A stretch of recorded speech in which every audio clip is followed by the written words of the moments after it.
Tashi Gyatso, Jitashi songs are also played in Tibet. Tenzin Sundu's poems in English are translated in both Tibetan and Chinese. I cannot go to Tibet. I cannot go inside Tibet and search for stories, investigative stories. But what I am capable of is interviewing people who are here in the how media changes narratives, at the get-go. Even with Chinese government being so blatant for me as a reporter, I started off with Phayul.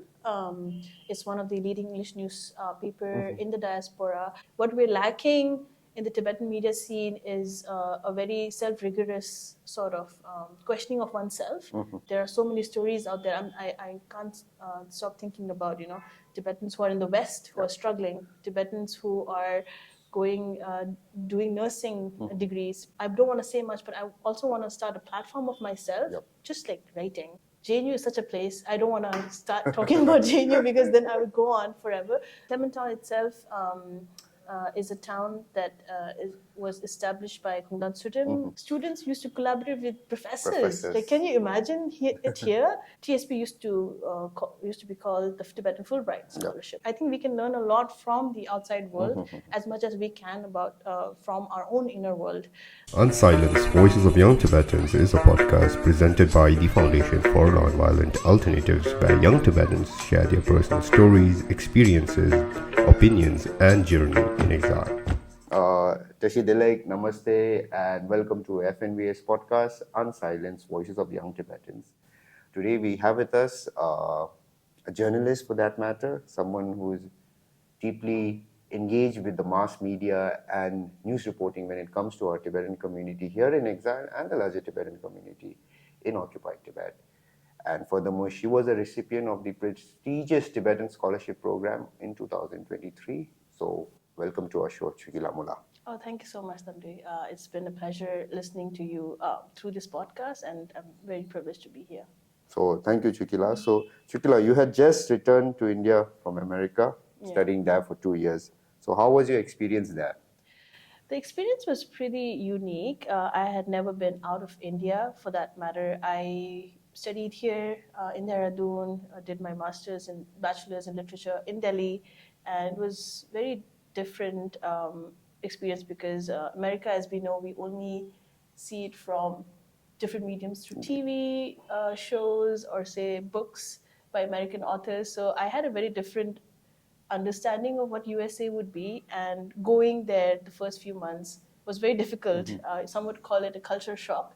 I definitely got that. My parents were also like very worried about me because throughout my life I had been independent, but even in a country like Ari, as we call it, it was very different.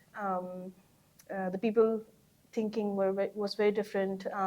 Asia, the Asian communities there also had a very different perspective of where I was coming from and where I had been. In the US, one could say that everything is focused on the country itself and not so much as international communities are somewhat not really looked at as important. So that was a very different characteristic of the West that I got to see. It was a 2-year experience, very different. I was there for my journalism program at UC Berkeley.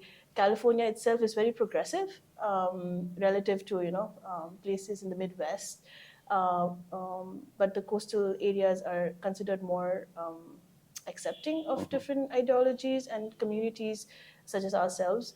So it was definitely a very unique and profound experience for me. The training there as a reporter, I think, made me a better journalist. And to look at issues objectively, I think I got to learn that there. Indeed, it's very fascinating to know how, so let's say, for example, I'm a Tibetan here in India. I look at other countries through the media only. But once you go there, you get the real picture. So I believe you got there, and you sharing that tells us a lot. And I believe if one wants to know about any country or anyone for that matter, you have to experience it. So for sure, thanks for sharing that, Choekyi.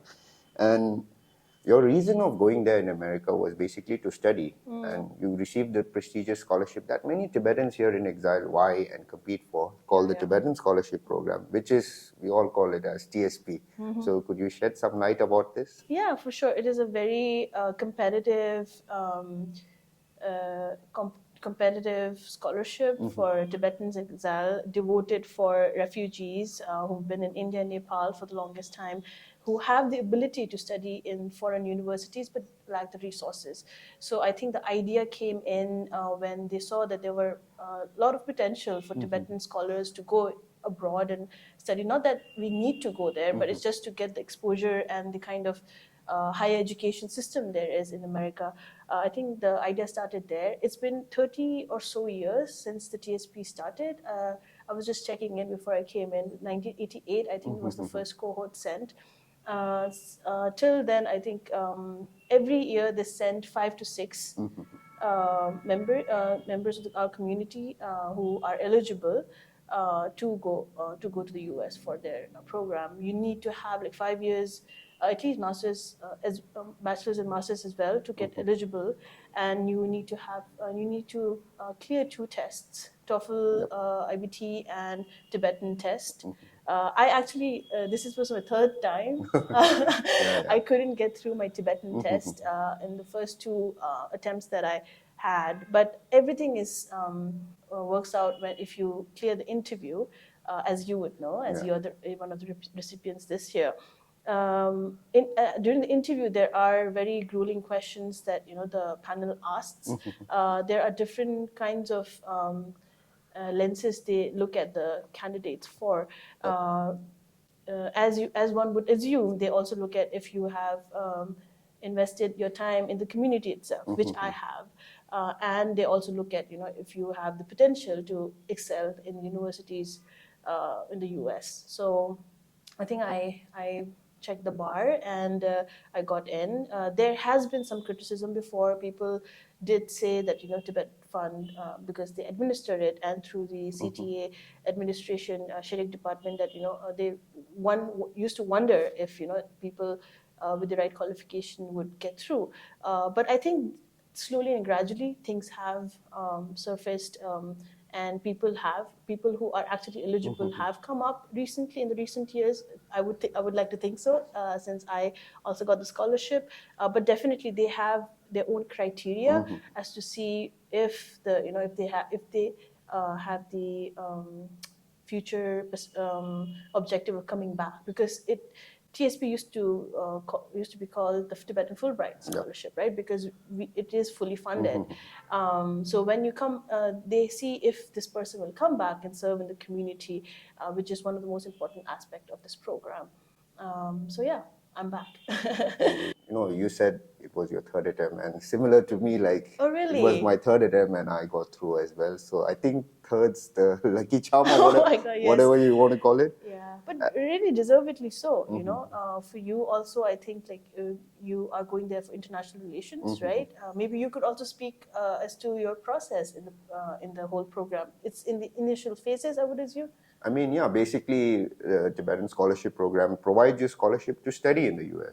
So the admission process and everything you have to do by yourself, but the Tibet Fund, which sort of helps you, and the Tibetan government in exile, its Department of Education, facilitates your process here and makes the process smooth, in my opinion. They've been helping us efficiently till now, and have been grateful for their help. Otherwise, I think applying for US, like someone who studied here, it's a bit complicated. I mean, it's not very easy, and I think it's been very helpful. And like you mentioned, this scholarship has provided a lot of Tibetans this very opportunity to study there in the US, and many have done a lot for our community, I believe.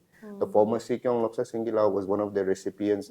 Our current Deputy Speaker, Domat Sringla, was one of the recipients. And one of the recent recipients who I had the opportunity to engage during one of the National Democratic Institute's program, we call it NDI, right? Yeah. So I think she's serving as one of the settlement officer in South India, Bailokupi. So how cool. It's very interesting how Tibetans go there, study for 2 years, come back and serve the community at the end of the day. And I think this should not only continue, but many Tibetans should take this opportunity to study there in the US, because whatever happens or not, right now US is the top spot to Yeah, study it there. is. Mhm.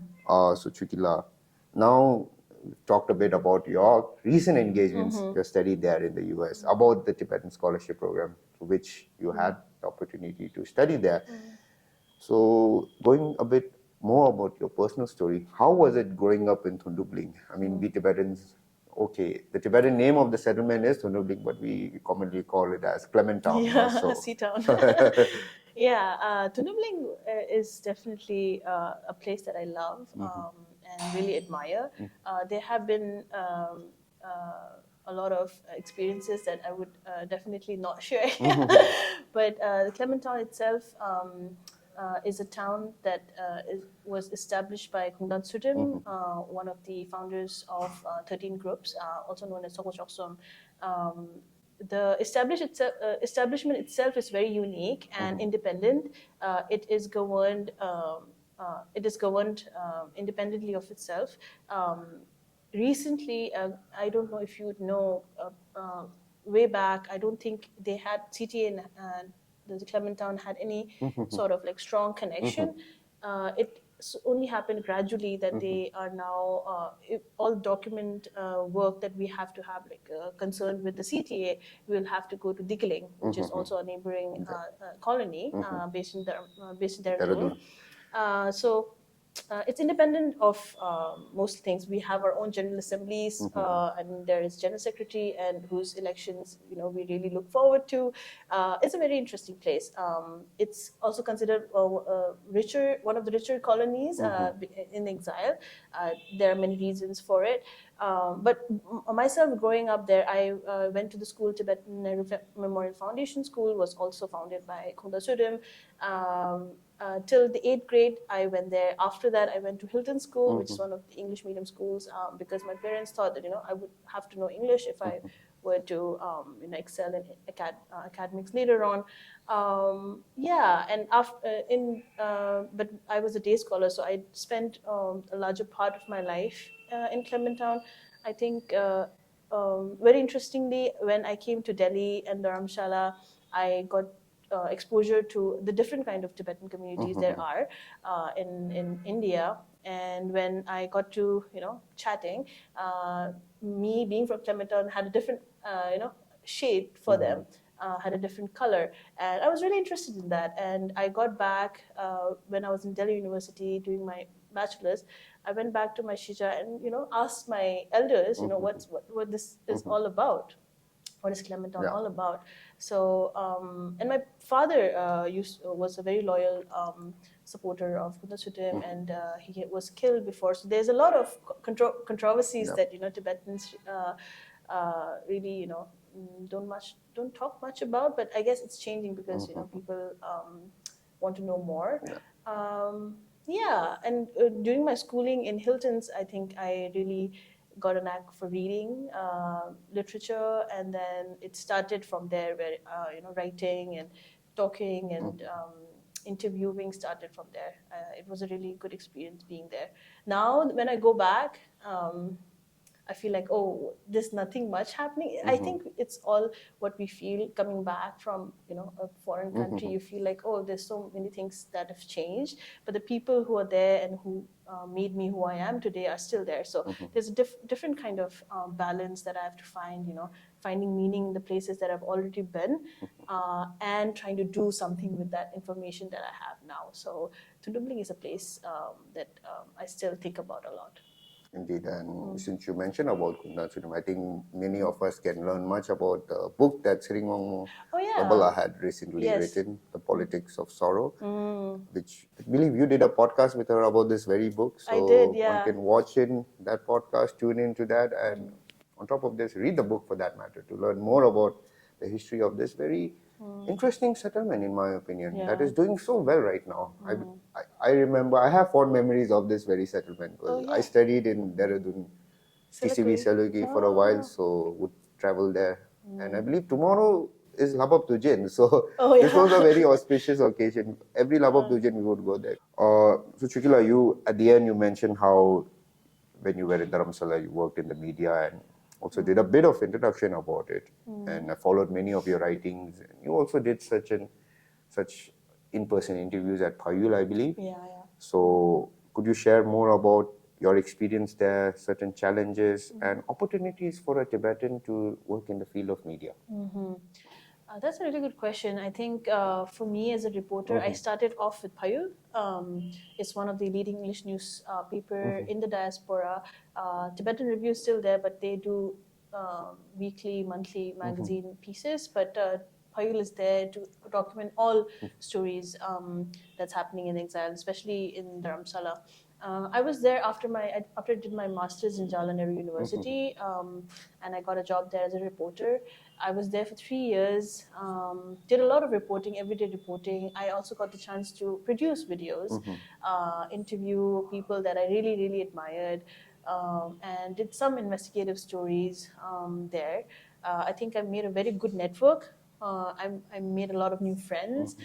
Even informal meetings and moderation work that I did, I think was very, very helpful for me, because before that I had not done any sort of work in journalism per se. Before that, I had written for Tibetan Review a few articles that were pretty that went around our community. But Phayul really made me see why journalism is important. It's not it just does it's not even just about documentation at the end of the day. It's about changing people's perspective, because as you mentioned earlier, media is really important for us to see ourselves, and for outsiders to see us. One of the more important things Phayul does is it does interviews in English. Most of our Tibetan exile media, they work in Tibetan language, which is also important. But I think English medium is important for how the international community sees us. I did a couple of stories that I'm really proud of. With my editor Tinzit Harpo, we co-wrote a story about how frontliners in New York, in New Jersey concentration, they were the first ones to combat COVID-19 when it first hit New York. For some reason, very incomprehensible reasons, and America was hit very badly by the pandemic, even when India in the initial phases was okay, because there was not a lot of international travel, I would assume. But there, I think lots of Tibetan nurses, lots of Tibetans have started their occupations as nurses in the West. So people like Tinsi Pakto, they were talking about the pandemic as a war zone. So we thought it was really interesting to see how Tibetans now in New York are trying to make a change and helping save lives. Other stories that I did was that I'm really proud of. Not that the story itself was very poignant, but it was about the timing. There was a Tibetan woman from Nepal in Toronto who was killed by a Tibetan man, who now I've realized, because I was in Toronto last year, people told me how he was also suffering from mental disability. So that at that point I didn't know, because I wasn't there. But at the time, the story was not so much about the incident itself. The story was about how the Tibetan community, because I was fascinated by the silence that we were so neglecting the incident about.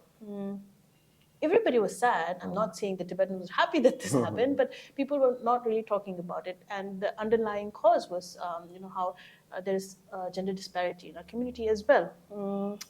Yeah, and there's another video story that I did about Drone Filmmakers Collective, which they're now doing amazing work. I specifically interviewed people who were on the ground and making musical sessions and having mentoring young Tibetan filmmakers, which I'm really inspired by. They had sessions with Jitashi, Tashikyaso, and Kusang Akush, Tinzi Kusang, that I really admire as musicians. They had them on, and I think the musical sessions I still listen to. These are the stories that I'm interested in. I think media at the moment, at least exile media, what we can do is document what we have at the moment. As a third generation Tibetan myself, I don't think we have the resources and the intellectual curiosity to go inside Tibet as much as we had before. What I learned from Berkeley also is that whatever we know now about the Tibetan struggle, is very limited.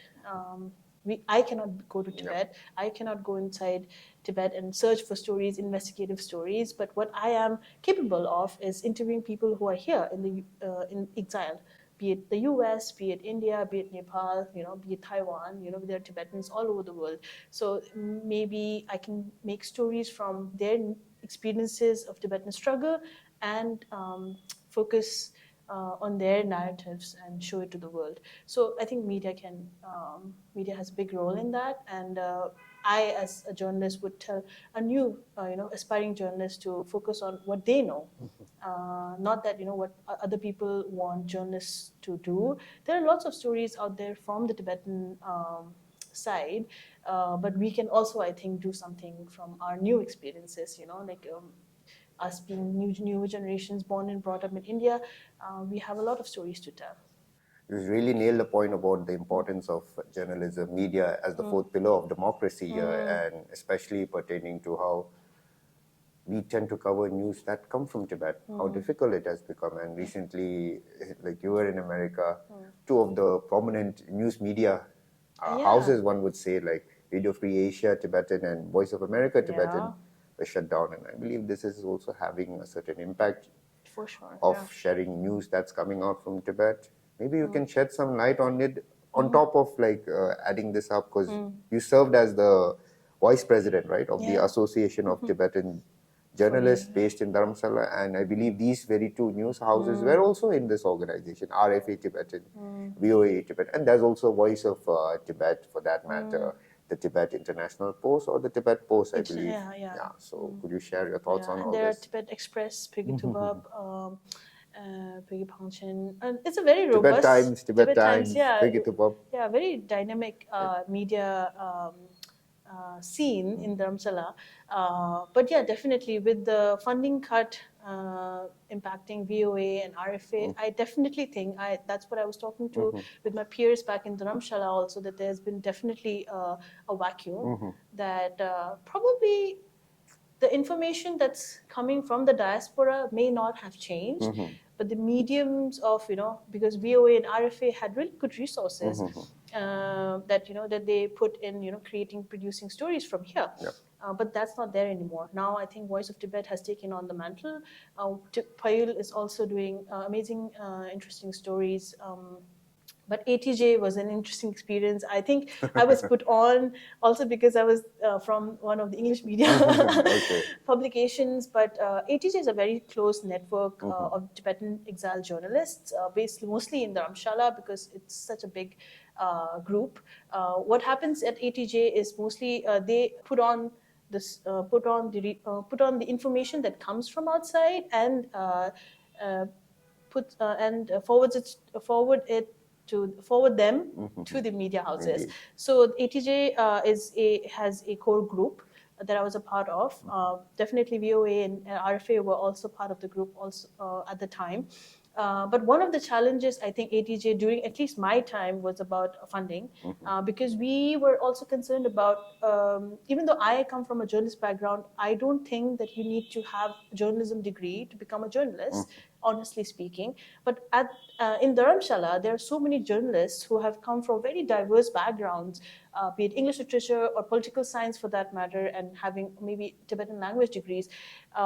They did not have the ethical understanding sometimes to interview, a victim of sexual harassment, or say interviewing someone who'd just come from Tibet. So they didn't have the ethical standards, as some people from the journalism school would put it, to do that kind of an interview, which I think we tried to do. We tried to install some guidelines, and we had one workshop where most of the Tibetan journalists, few journalists from different organizations came to Delhi. We had as mentor Rohit Gandhi. We went to one of the bigger media organizations. Even though for me it was a little underwhelming talking to these journalists because they were all about TRPs. They didn't care much about Tibet as an issue. But at the time, I think we try to do that, because what we're lacking in the Tibetan media scene is a very self-rigorous sort of questioning of oneself, right? because we are only talking about the Tibetan diaspora, I think we sometimes become we sometimes become a victim of not being able to ask ourselves important questions. We're always very critical of the Chinese government, which definitely we should be, but we fall short of being critical of the Indian government. We fall short of being critical of our own administration, which I think is very important in a democracy. That we so like talk. So we tell the world about. So I think these are some things that I learned serving as the vice president, and as my experience at Phayul. I don't want to say much because I only was there for 3 years. I don't want to undermine everything that other people did there. But I think we can look at it. We can steer our resources towards the people that we know about, the people that we are here.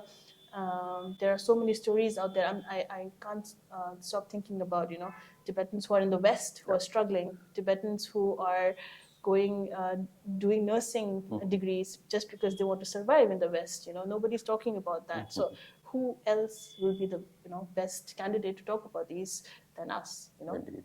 Yeah. So very insightful, Choekyi Lhamo, like about your experience as not only leading this Association of Tibetan Journalism, but the challenges that you face and some initiatives that you have taken, how sort of trying to bring more sort of awareness, not only awareness, I would say, understanding of journalism as a sense by coming to Delhi, having such workshops, even though Tibet was not discussed, but as a professional journalism, I think you all gain much from it. And even with these funding cuts, I think to an extent we can see how Tibetans, okay, it's a very not so good situation ideally, but many are trying to do the best even in such a predicament. We have news outlets these days now like Tibet Radio, That's true. Tibetan American Network News, Stan News, I believe, if I'm not wrong. Voice of Europe, I believe. So there are many such people coming up independent with their own journalism for that platforms. matter coming up. So it's very interesting. Tibet Radio is, I think, doing amazing work. Former, I believe many of them worked in these very organizations which have cut it the fund now. And at the end, you mentioned how critical thinking and asking questions is very important. And I believe it's not only you, even I sort of gain much insight on this aspect of life or sort of your own thinking when I studied in JNU. Exactly. So my next question is, like you studied in India, like JNU, Delhi University, Hilton, Tibetan Nehru Memorial Foundation, and you studied in America for 2 years. So any particular difference that you found? So in America, since it was only 2 years, my perspective may be limited. From the standpoint of gaining higher education, we're going there for elite education, right? The UC Berkeley, even though it's a public university, it's a very elite organization, elite institution, and has a lot of resources. And I was privileged enough to go there. Being there was different. First semester, even though we were expected to write our own stories, come up with our own pitches, and with story ideas. Nobody was helping us, and they liked that kind of authenticity there. They like that you have your own idea, and then they want to help you with that. I was flabbergasted by that. I was like, just tell me what to do and I'll do it, because in the Indian education system, what happens mostly is they give you an assignment. And if you have done what the teacher has told you, then you're good to go, right? But then with that, I think I want to preface it by saying that the intellectual depth that I and you probably also felt at Jawaharlal Nehru University was beyond par. During my time in the U.S., October 2023, the onslaught of the Israeli military occupation of the Gaza Strip also started. So I was one of the first person in the school actually talking against the military occupation, and everybody was startled because, as I said before, in the U.S. they're in such a vacuum of their own stories. They do not really care about what's happening outside. Most of them did not know about what Palestinian occupation, Israeli occupation was. And that kind of understanding already I got from JNU. Okay. JNU is such a place. I don't want to start talking about JNU because then I would go on forever. But it I mean, has you such also led the Tibet Forum yes, I was there as community an as executive an member. executive. Yeah, there I think even like I met a lot of interesting Tibetans as well as amazing Indian activists, Dalit activists. I was also for BAPSA, which is one of the Dalit activist groups who run for elections there. There, I think even though there were a lot of times we only were in protests and not doing a lot of studies. I think the student community itself was so vibrant that I got to learn there. I got to learn a lot from there. I wish I could have done more at the time because now I'm realizing I think I got into Berkeley also because I was from JNU, you know. So it's not like it's not comparable that way. Even though with Berkeley now I have a degree from there, and UC Berkeley is like world-renowned public university. I got to go to Taiwan. I got to report with New York Times journalists, New Yorker columnist J. Caspin Kang, who I really admire as a professor, and they taught me how to write and how to make your narrative cleaner, clearer. Even though these small pockets of privileges that I've got, I'll see how I can use them in the future. But it's still a very vibrant space. Berkeley was one of the first, I think, free speech protests that happened back in the back when Black Americans were being repressed. So I think I joke around and I say Berkeley is JNU is India's Berkeley, not India's Howard. So I think but with teaching, even my teachers at Berkeley used to say, who were from Indian origin, how different the education system is. The Indian schools, you always have to have like a degree of hierarchy, which I think American system did not have, which really, really makes a difference if you do not want to resort to this kind of upar niche, like you want to work together, collaborate together. Students used to collaborate with professors. Like, can you imagine it here? Like, and then have the bylines together, which is, I think, amazing. Since you talked about it, one of my sisters also had the privilege to study there and had a lot of good experience to share about this very university. Oh, how cool.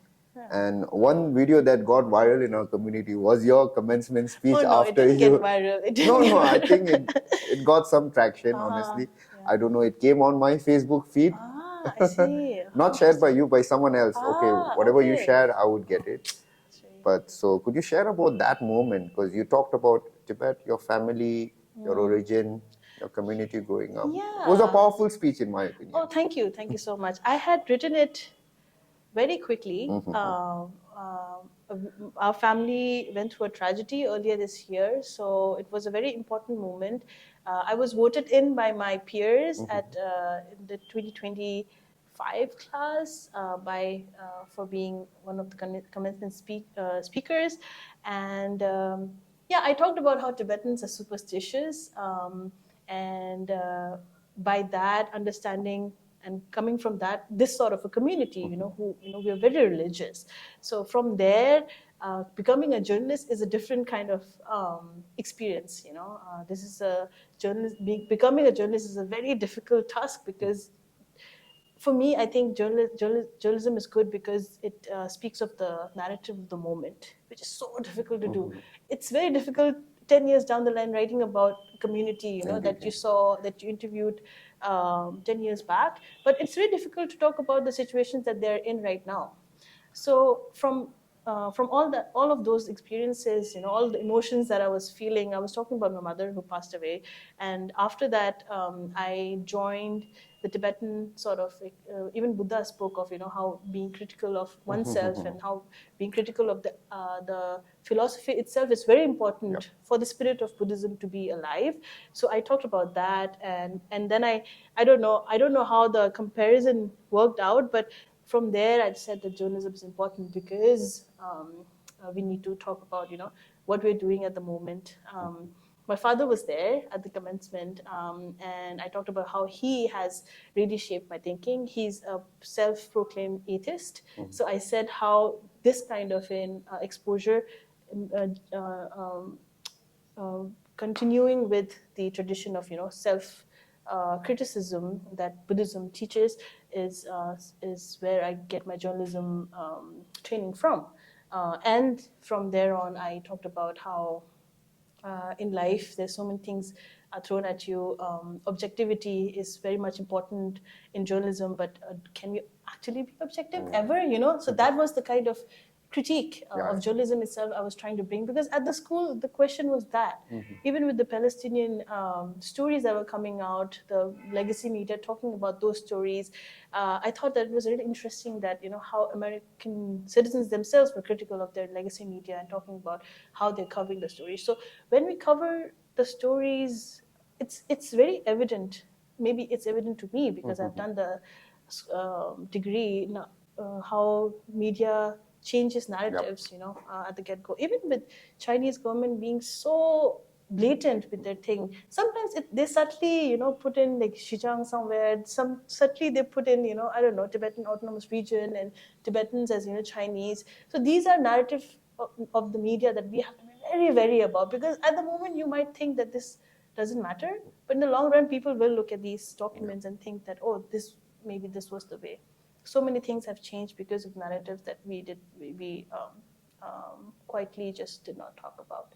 So the speech I think the speech experience was amazing because I was getting so many messages from friends and family, and also from the Tibetan community in terms that I was very humbled. I was really happy that people resonated with it. Indeed, Choekyi. I think it sort of summed up your experience till now. And if you're comfortable, like that has been your experience now, what are your future plans, like moving ahead? Your listeners might find it amusing. I'm actually going to help my father in the seasonal winter business going after this. Where exactly? Because Tibetans in India, they have winter business around India itself. I'm going to the central heart of India, central India in Madhya Pradesh, Nice. in a city called Satna. I've already been. This was like a small break that I wanted to take from there. But it's so difficult there. I mean, we've almost forgotten that there are Tibetan businessmen and businesswomen who work their asses off, for 3 or 4 months, and then they find find their if there's any profit, and they live for the year after. But I'm gonna do that. Hopefully, did you know that there are 230 shops around India, like for Tibetans who do their winter business? That's one number I got from. In Satna itself, or you're saying the No, entire... in India. In India, 230 like my own markets. community would be one community, the Yeah. Tibetan Market Settlement Unity. Oh my Not a God. settlement, association for that matter. Yeah. We call it the Nilgiri Tibetan Refugee Welfare That's amazing. So Association. is it like all throughout the year? Yeah, or? ours is throughout the year, but the thing is, during winter, certain families shut down their shops. I mean, they pay the rent for the entire year. Yeah. They have to go for businesses around India. I believe when I was young, I remember my parents taking me to Rameshwaram. Oh my God. Tibetans would do business there, like the southernmost point of India. That's pretty amazing, right? Yeah. Like, I wouldn't have known, right? Who will tell this story except, you or People you or I? who've been through this, and I believe a certain number of Tibetans, I think, is economically supported by this very sort of sector which we are involved in. Exactly. I think the fact that there are online shoppings and there are lots of things that are happening online, that's why they may have that decreased their sales, but not to say that it's still happening. And I think the majority of Tibetans, I wouldn't know a number, but live on this. So I'm gonna help my father with this. Hopefully become a businesswoman myself. Oh, you'll definitely learn a lot. Yeah. So, and after that, maybe I was thinking these stories, I could write something about this and other experiences that I know about, right? Like the Clement Town being, such a interesting place in Dehradun, or being a journalist in Dharamshala, or, how the Tibetans in Taiwan, live and do their activism. So I think these are the stories that we could work on, together. I don't want to say much, but I also want to start a platform of myself, just like writing, because there's so many Tibetan young writers just writing anywhere, right? Like, so if they are given a platform, because there's so many issues, even in a small community like ours, that needs addressing, that needs some sort of result that that can help us understand this movement better. and hopefully and some policy changes could come from that kind of intervention through Central Tibetan administration or through the Chinese government, impacting them. So I think that would be interesting. It would be very interesting, and not only interesting, a learning experience in my opinion. Yeah. And you certainly raise a very important point about Tibetans writing. I believe you were recently in Dharamsala for a book launch by I was. Tibet Writes, Blackneck Publishing. Yeah.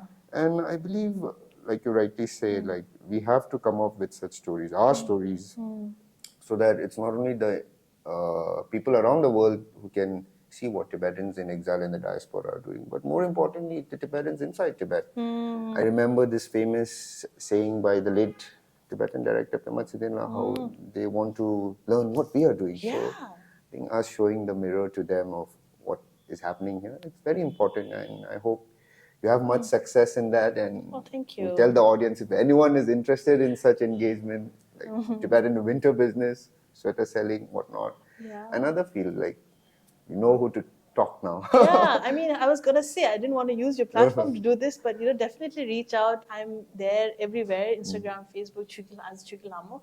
Please reach out. I would love to hear from you about your experiences. But what you said about people in Tibet being interested, I recently was told, I don't know how true it is, Tashi Gyatso Jitashi songs are also played in Tibet. Tin Sundu's poems in English are translated in both Tibetan and Chinese. So that they could read what's going on. So I think it's not all lost. We can do and things that people are actually interested in, can invest in their time. Definitely, Choekyi. So, I'd like to ask you my last question, and that is like, what messages do you have to our fellow Tibetans worldwide, and also to the plethora of Tibet supporters? Like we are fortunate in that sense, in my opinion, who continue to stand in solidarity with us Tibetans. Yeah, let me think about that.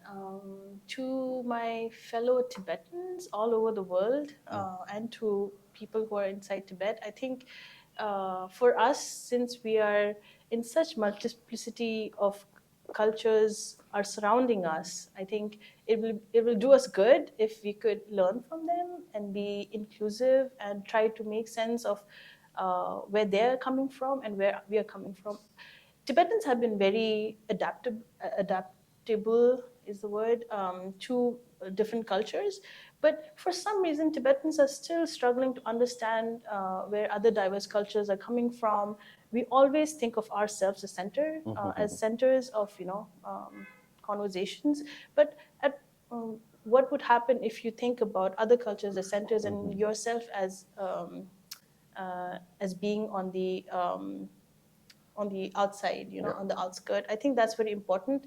I'm only saying this not because Tibetans are not, patient or anything, but Tibetans can be, I think we can learn a lot from the outside world as much as we can about from our own inner world. I think that would be my message. For Tibetan supporters, again, worldwide, I think I would say the opposite. Please be patient with us. There are new things that our generation is trying to tell you. There are new things that we are experiencing. Please don't leave us when your narrative of being, a good Tibetan or a nice Tibetan is different from what we actually do. As the world is changing, I think there are different things you can also learn from us as being a diaspora Tibetan being in this modern changing world. So that would be my message. So on that note, Choekyi, I, on behalf of the Foundation for Nonviolent Alternatives, thank you for joining us in such short notice and taking time to come out and wanting to do this. Share your experience. I mean, initially wanted to do this before you left to America, but it's nice that we are able to do this since you came back and you have been able to share like your experience there. I think many of our viewers can gain some valuable insights, hopefully, and help them move forward, in my opinion. So thank you to Chiche. Thank you so much for having me. It's been a pleasure. For more updates and videos by FNVA, click on the link and please subscribe to our channel. Thank you for watching.